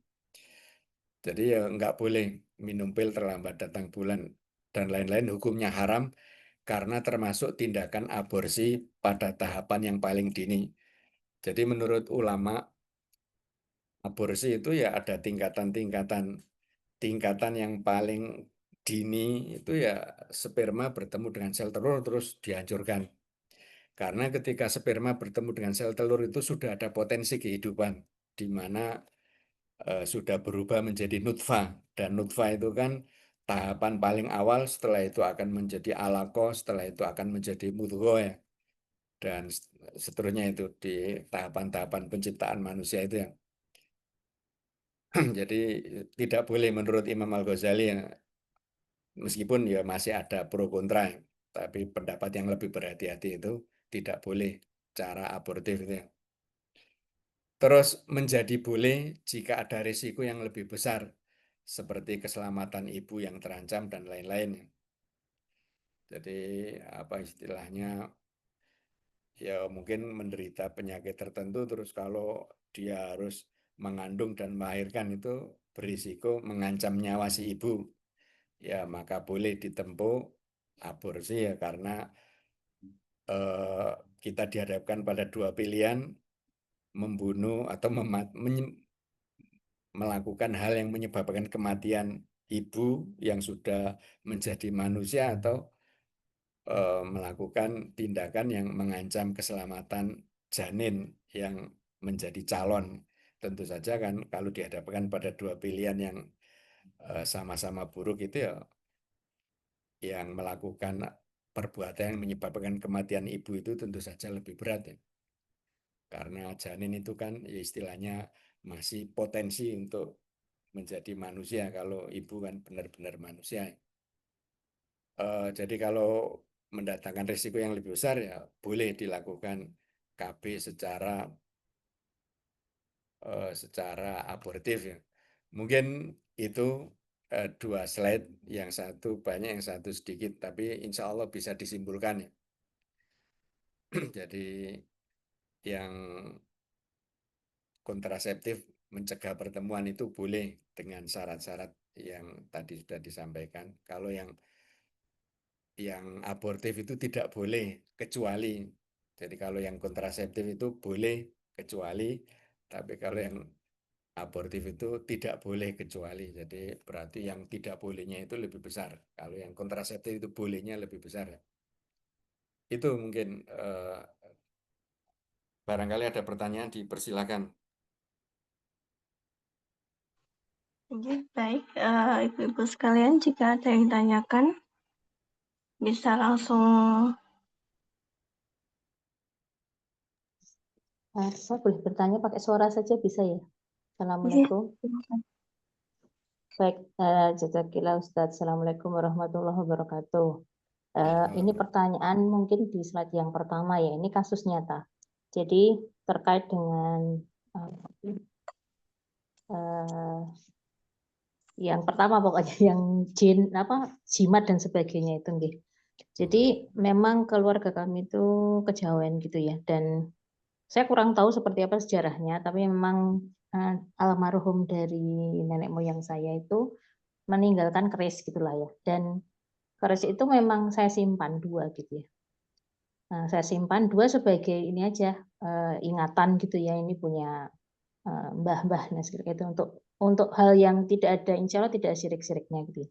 Dan memang saya simpan cuma 2 hal itu yang saya simpan. Nah kemudian setelah sekian waktu itu ada kejadian, yaitu salah satu keponakan saya itu saya tinggalnya tidak di sekitar rumah nih, maksudnya dia di luar provinsi gitu. Dia di pesantren itu mengalami gangguan gitu ya, mengalami gangguan. Terus oleh yang mungkin yang meruih atau apa itu ditunjukkan bahwa oh keluargamu itu ada yang menyimpan keris gitu ya. Dan keris itu harus dibakar, harus di sini dan sebagainya. Akhirnya itu disampaikan gitu ya, disampaikan ke kami. Itu kan tidak tahu ya. Kami tidak tahu situasi itu dan tidak tahu kalau saya itu menyimpan gitu ya. Terus orang tuanya pokoknya saudara gitu ya. Itu saudara saya itu mengatakan apakah ada yang menyimpan ini keris kan gitu ya. Terus ya saya memang menyimpan kan gitu ya. Cuma 2 itu yang saya simpan sebagai ya tinggalan gitu aja lah. Dan memang bagus itu. Terus saya simpan di lemari gitu aja, tidak dipajang dan sebagainya. Terus dikatakan, diceritakan bahwa begini itu harus dibakar, harus diapa dan sebagainya. Dan keputusan saya itu saya menolak, Ustadz. Saya menolak. Kenapa saya harus membakar itu? Kalau dibakar itu kan seolah-olah waktu itu kepikiran saya gini, enggak, tidak ada urusannya dengan membakar atau tidak membakar keris itu. Karena urusan kalau saya membakar artinya dan mengikuti apa yang diinginkan oleh jin tersebut gitu ya. Intinya jinnya itu tidak akan aku ganggu ini anak ini kalau keris itu dibakar, kira-kira gitulah pokoknya. Terus loh kalau saya mengikuti, saya sampaikan ke itu ya kakak saya itu, kalau saya bakar berarti saya mengikuti perintah jin dan itu syirik malahan, saya bilang gitu. Ini tidak ada urusannya dengan jin dan itu sebagainya. Urusannya itu ya anakmu itu, saya bilang gitu ya, keponakan saya itu ya kurang iman saja, dia udah dia dikuatkan saja imannya, tidak ada urusan dengan ini. Nah itu kira-kira bagaimana ya Ustadz dengan sikap saya seperti itu? Itu saja Ustadz. Sampai sekarang tidak saya bakar itu karena saya tidak percaya hal seperti itu dan saya tidak ingin mengikuti kata-kata jin gitu. Kurang lebih seperti Ustadz. Ya, Minta jadi pendapatnya. ini apa ya? Memang kerjasama antara manusia dan jin itu memungkinkan, seperti disinggung dalam surat jin. Wa annau kana rijalun minal insi ya'uduna birijalin minal jinni fazadum rohaqa. Jadi bahwasanya ada laki-laki dari manusia mohon perlindungan atau bantuan dari laki-laki dari bangsa jin. Lalu itu menambah mereka kesombongan, menambah dosa dan kesombongan kepada mereka. Ada sebagian mengatakan, ya kalau berarti tidak menambahkan kesombongan berarti boleh. Karena fasa itu berlaku. Kalau tidak menambahkan kesombongan itu berarti boleh, tapi kalau menambahkan kesombongan itu nggak boleh. Jadi sebenarnya begini, menambahkan kesombongan itu adalah satu keniscayaan. Kalau tidak pada manusianya, ya pada bangsa jinnya. Terutama kan tadi sudah disampaikan, level manusia itu lebih tinggi daripada bangsa jin. Mereka lebih rendah, makanya Nabi dan Rasul tidak ada dari bangsa jin. Mereka hanya ada Nadhir dan ada Mubasir itu. Basiro wa Nadhiro itu. Tidak ada Nabi dan Rasul. Mereka mengikuti Nabi dan Rasulnya manusia. Karena level mereka rendah dibandingkan manusia. Sehingga kalau ada kerjasama itu justru yang bangga itu jinnya itu. Makanya ketika ada orang yang mengatakan A'udzu bisayyidi hadzal wadi, saya berlindung kepada jin penunggu lembah ini. Itu jinnya malah menyombongkan di hadapan jin-jin yang lain. Lihatlah manusia itu berlindung diri kepadaku. Jadi itu secara umum itu yang ada kerjasama manusia dengan jin. Terus yang kedua, bahwa umur jin lebih tua daripada manusia. Kalau manusia itu kan umur umat Muhammad kan 60-70 tahun. Kalau jin itu ya ratusan tahun. Sehingga bisa jadi yang kerjasama itu mbah-mbah kita dulu, terus minta nanti disuruh jaga cucu kesekian atau cicit kesekian ya. Jadi itu mungkin, sangat mungkin. Itu jadi ada kerjasama itu. Dari jin itu disuruh melindungi keluarga atau cicit dari mbah kita dulu yang kerjasama dengan bangsa jin. Terus mungkin medianya itu ya bisa keris, bisa yang lain ya. Ya seperti itu. Cuman gini apa?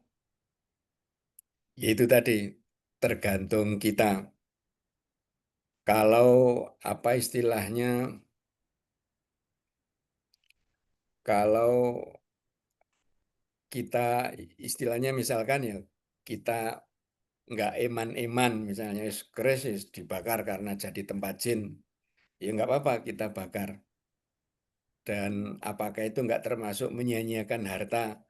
Ya ketika kita yakin itu tempat jin atau jin bersemayam di situ dan kita bakar biar tidak bersemayam di situ, dia keluar.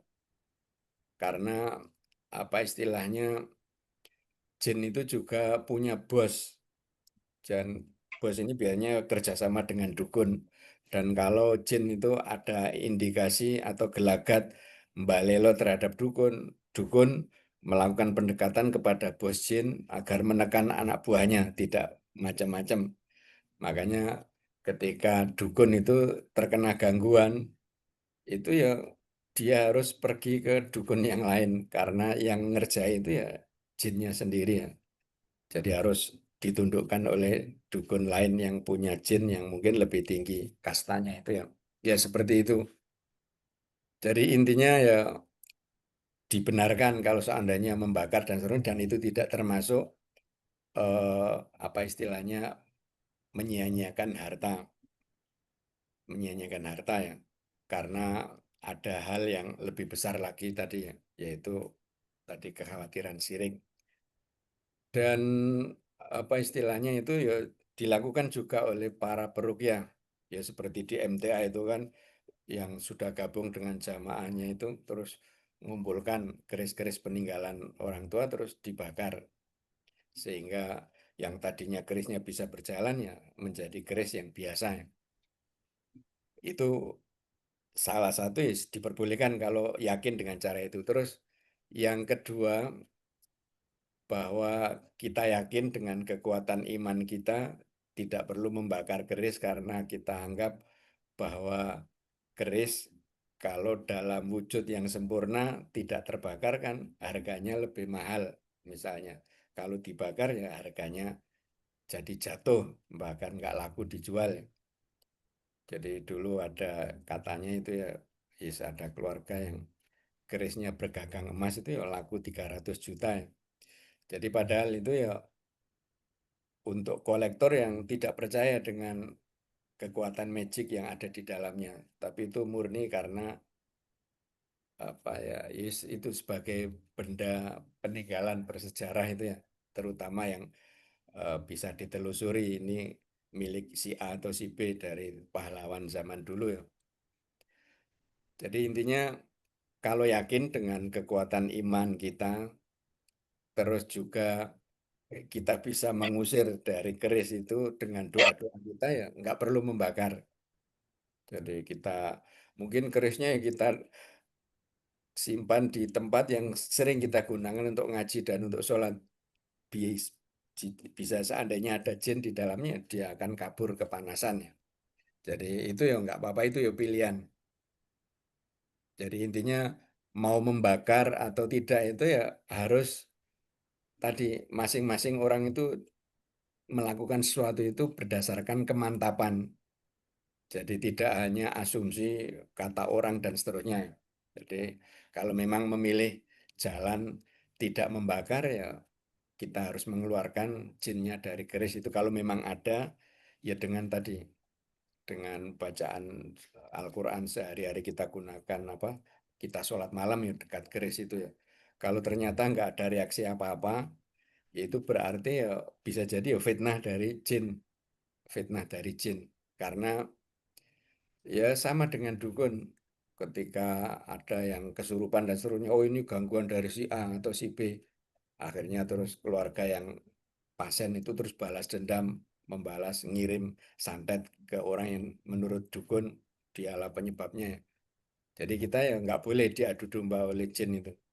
Dan mungkin dia juga ngiri terhadap keris itu karena nilainya mahal ya, sehingga biar dibakar sehingga tidak punya nilai ya itu juga sangat mungkin.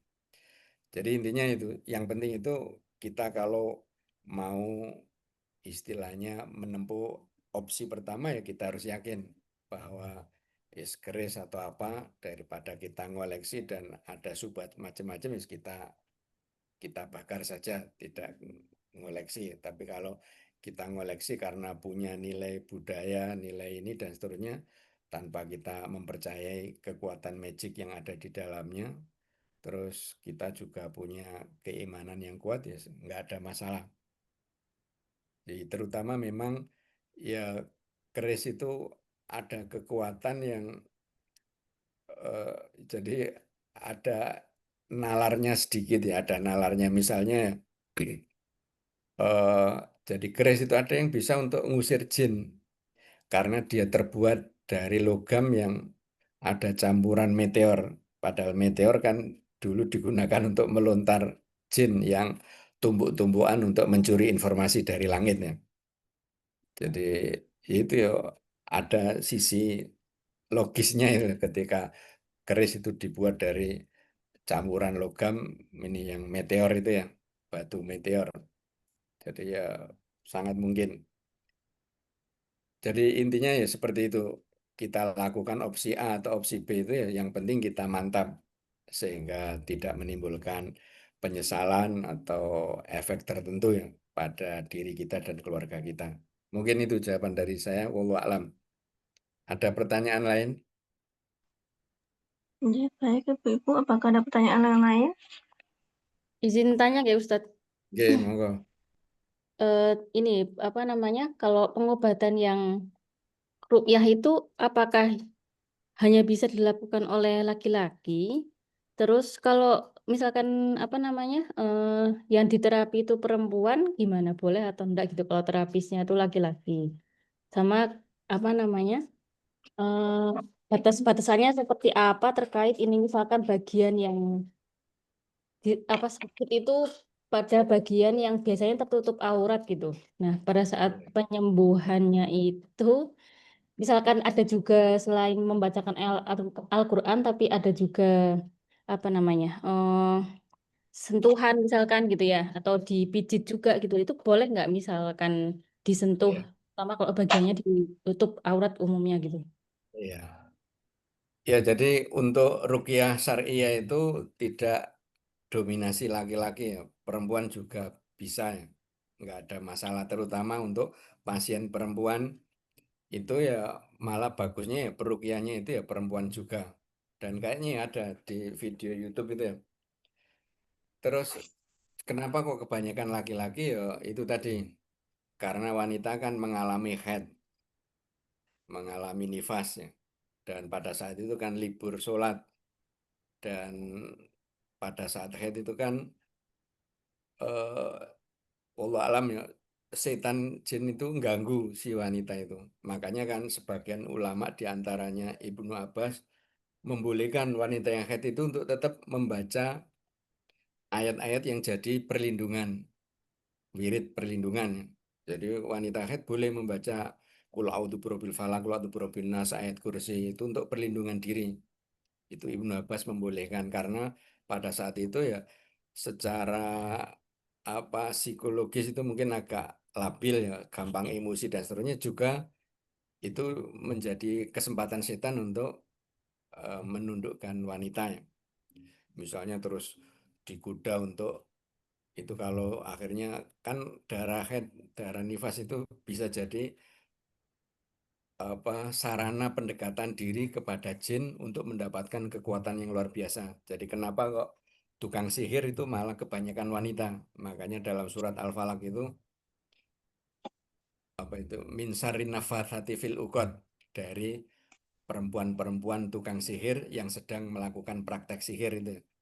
Jadi karena peluang untuk menjadi tukang sihir itu ya yang paling hebat itu ya perempuan itu. Karena apa? Karena sarananya punya banyak, itu darah nifas dan darah haid. Kadang diminta untuk tetap sholat meskipun haid, meskipun nifas, atau disuruh nulis ayat-ayat Al-Quran dari darah nifas, dari darah haid. Itu nanti kompensasinya dapat kekuatan sihir yang luar biasa.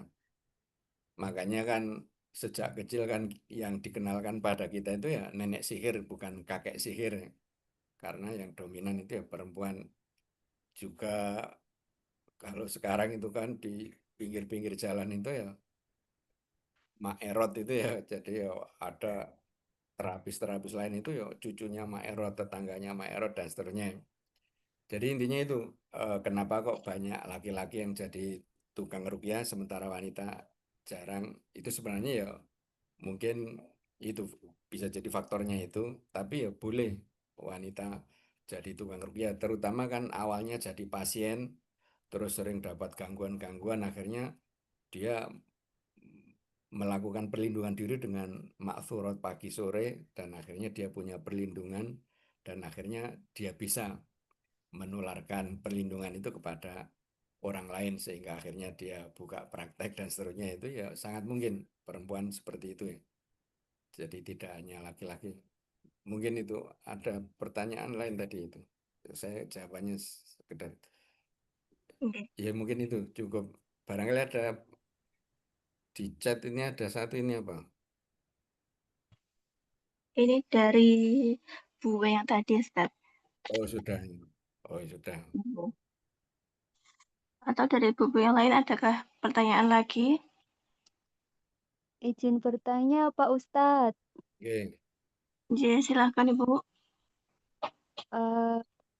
Begini Pak Ustadz, apakah betul organ tubuh manusia itu disukai jin? Apakah betul orang itu pernah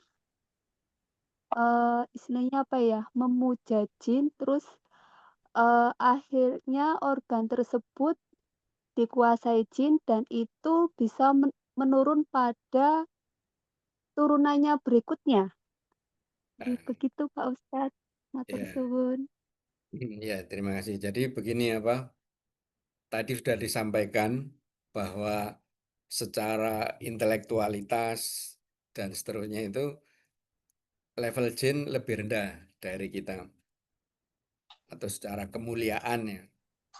Secara kemuliaan itu ya. Tapi mungkin jadi sebenarnya kesaktian yang dimiliki oleh jin, misalnya kekuatan menjelma dan seterusnya, itu hanya bagi jin yang dia melakukan olah spiritual.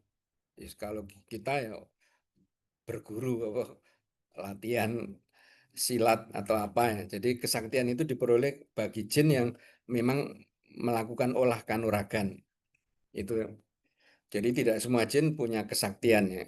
Itu yang jadi kemampuan menjelma menjadi makhluk kasat mata itu bagi yang melakukan.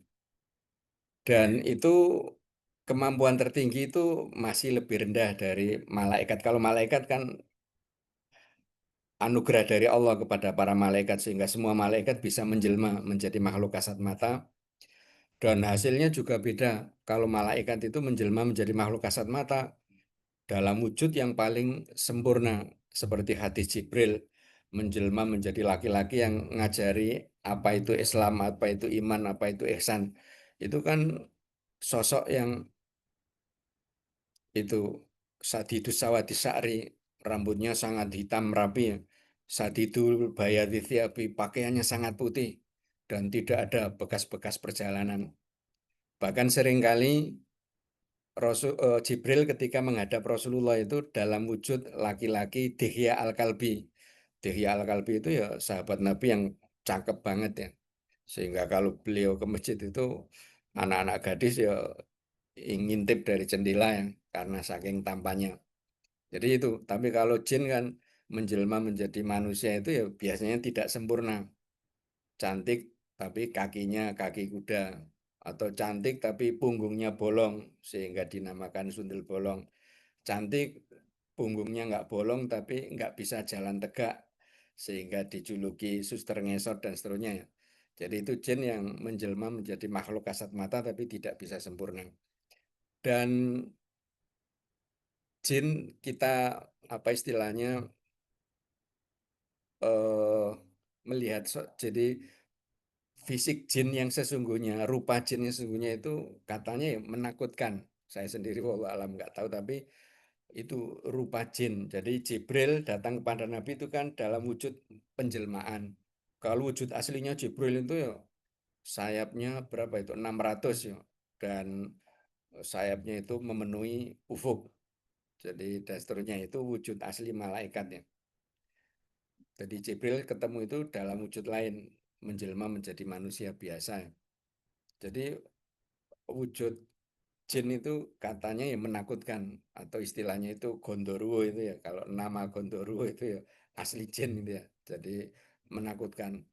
Dia kelihatan tampan, kelihatan cantik itu ya bagi yang punya kemampuan menjelma menjadi makhluk kasat mata. Makanya sangat mungkin eh, jin jatuh cinta kepada manusia itu. Jadi karena rupa dan fisik mereka ya tadi nggak bagus. Dan kapan jatuh cinta itu? Ya misalnya itu orang yang suka ke WC terus berlama-lama di WC sementara dia lupa memohon doa perlindungan ya. A'udzubika minal khubuthi wal khaba'ith itu ini a'udzubika minal khubuthi wal khaba'ith, terus ditambah dengan bismillahi la ilaha illahu atau bismillahirrahmanirrahim saja atau bismillah saja, itu untuk menghalangi pandangan jin dari aurat kita yang karena Allah menciptakan jin itu dalam kondisi bisa melihat kita, kita tidak bisa melihat mereka. Min haitsu la taronahum. Itu apa? Ya rokum huwa wa qabilu min haitsu la taronahum ya. Jadi jin dan sejenisnya itu bisa melihat kalian dan kalian tidak bisa melihat mereka. Itu jadi untuk menghalangi pandangan jin terhadap aurat kita itu ya salah satunya dengan bismillah itu untuk menghalangi jin. Jadi sebelum masuk WC itu ya bismillah terus doa perlindungan. Jadi ya ada jin yang jatuh cinta kepada manusia. Cuman ya tidak benar ketika misalnya ya orang yang masturbasi itu nanti maninya itu jadi toyol, itu ya tidak benar. Jadi itu hanya itu di-share di video-video orang yang suka masturbasi atau onani itu maninya itu jadi toyol, itu ya tidak benar. Ya toyol itu ya jenis jin, jenisnya seperti itu. Jadi ada yang raksasa, ada yang memang mini dan seterusnya. Ada tugasnya ini dan ini itu ya itu jin. Ya kayaknya seperti itu.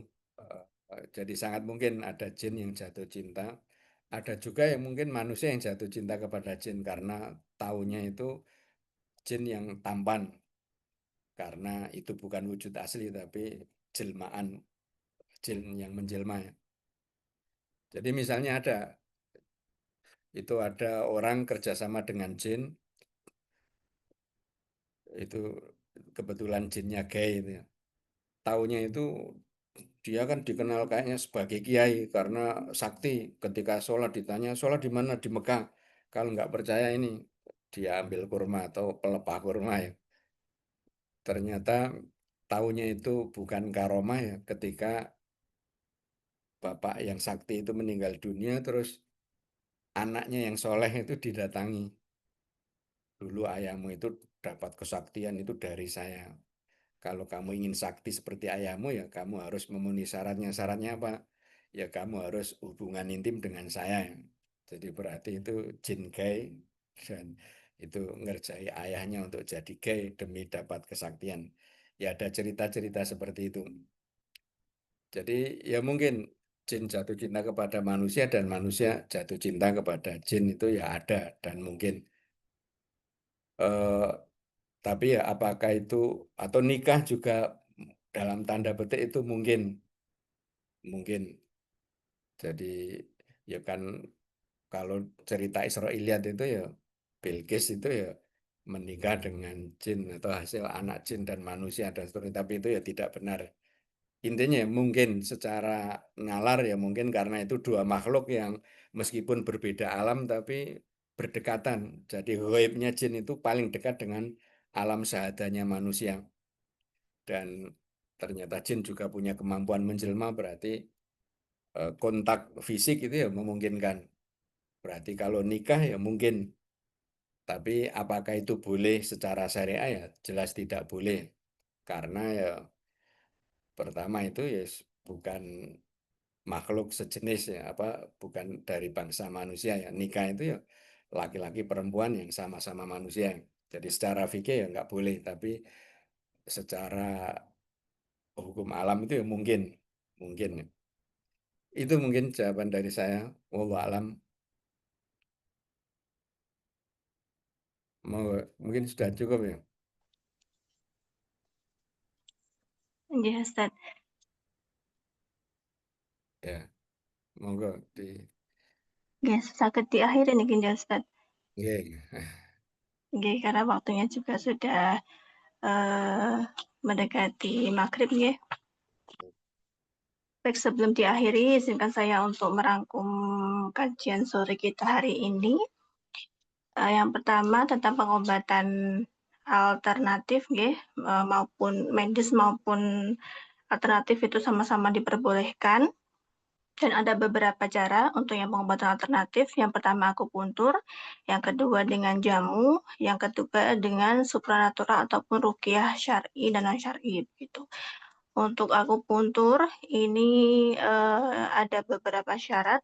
Yang pertama, pasien dan terapis itu memang sejenis begitu, pria dengan pria dan wanita dengan wanita. Tidak ada khalwat dan tidak ada penyikapan aurat gitu. Dan kemudian penyakit yang ketika diobati itu berpotensi untuk sembuh.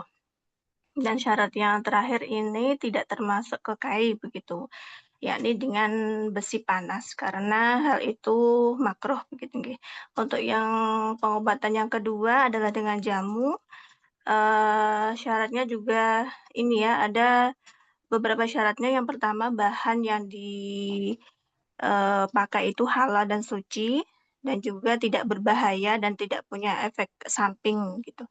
Dan syarat yang ketiga adalah penyakit yang diobati juga berpotensi sembuh dengan terapi ini. Nah, pengobatan alternatif yang ketiga adalah dengan supranatural ataupun dengan ruqyah syar'i gitu. Adapun syaratnya yang pertama harus dari dari doa-doa dari Al-Qur'an ataupun doa yang masyhur dari Rasulullah. Dan bagaimana kita tahu ruqyah tersebut syar'i ataupun tidak? Yang pertama dari doa yang dibacakan ataupun memang doa dari Al-Qur'an dan doa dari Rasulullah begitu ya, ataupun dengan bahasa daerah yang dipahami dan kemudian hanya dibacakan dan tidak ditulis dalam bentuk jimat gitu, karena kemungkinan ada tulisan-tulisan yang bukan berasal dari Al-Qur'an gitu. Dan itu menjadi celah bagi jin untuk masuk dalam pengobatan tersebut. Dan ada beberapa pengobatan yang dilarang, pengobatan supranatural yang dilarang. Yang pertama dengan jin, yakni ataupun dengan sihir gitu ya. Dan yang kedua adalah pengobatan yang diragukan. Ya, ini dari seseorang yang kemudian memiliki keterampilan yang luar biasa begitu ya. Dari karomah ataupun dari sihir tadi begitu. Dan tema yang kedua adalah pembatasan kelahiran. Jadi hukum dari pembatasan dan pengaturan kelahiran ini jika dilakukan dengan massal itu tidak diperbolehkan, tapi jika dilakukan dengan secara individu gitu ya, masing-masing individu ini bisa diperbolehkan karena memiliki kondisi yang berbeda-beda. Adapun cara mengatur kelahiran ada dua, yakni dengan cara konservatif yang yakni mencegah bertemunya sel sperma dengan sel telur dan hukumnya diperbolehkan. Dan yang kedua secara abortif, yakni hukumnya tidak diperbolehkan gitu. Diperbolehkan jika memang ada resiko yang lebih besar. Itu untuk pertemuan kita hari ini. Jazakillah khair kepada Ustadz Fahrudin yang telah menyampaikan materi pada sore hari ini. Baik, kita tutup kajian sore hari ini dengan hamdalah dan dilanjutkan dengan doa kafaratul majelis. Alhamdulillahirrahmanirrahim. Subhanallah bihamdika asyhadu an la ilaha illa anta astaghfiruka wa atubu ilaik. Mohon maaf jika ada salah kata selama menjadi MC pada hari ini, nggih. Saya tutup. Wassalamualaikum warahmatullahi wabarakatuh. Waalaikumsalam warahmatullahi wabarakatuh. Jazakallah khair Ustadz. Sami-sami.